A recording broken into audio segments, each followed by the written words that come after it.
Have you ever struggled to trust yourself, whether that's making a decision in a relationship or having a difficult conversation or in your career or just in a daily decision?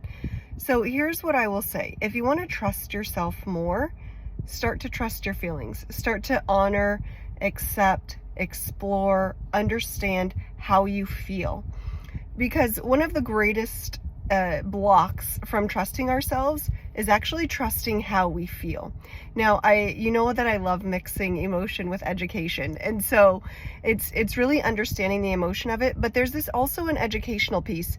So we have been taught to not trust ourselves because we have been taught to not feel. And what do I mean by that?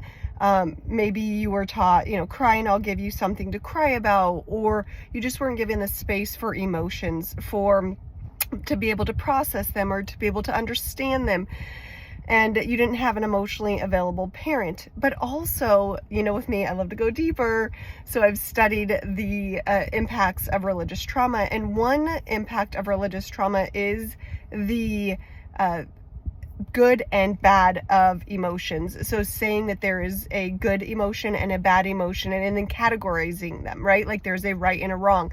It tends to be very black and white, and that is part of religious trauma, and understanding that, and understanding the fact that there's so many different aspects to ourselves. There's so many ways to understand ourselves.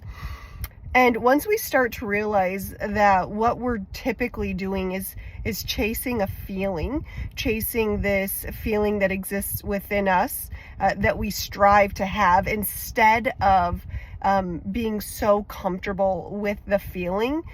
Typically, we're either chasing a feeling or running from a feeling, right? It's like one or the other. But once we start to get really comfortable with who we are and with showing up in the truth and the authentic expression of ourselves, then we're able to live happier, more aligned, have more clarity in our lives.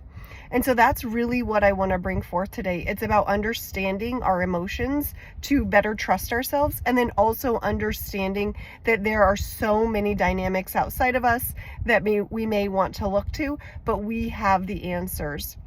And you may say, because in the beginning I was like, well, what do you mean I have the answers? Like, there's so many different ways that I could do this. And the real answer is to trust yourself, to go inside and to explore the feelings and the emotions. So you start to realize, okay, well, what emotion or what feeling am I chasing? Is that the actual feeling that I want to feel, or am I running from something? All right. So I will leave you with that today. I hope you have a beautiful day.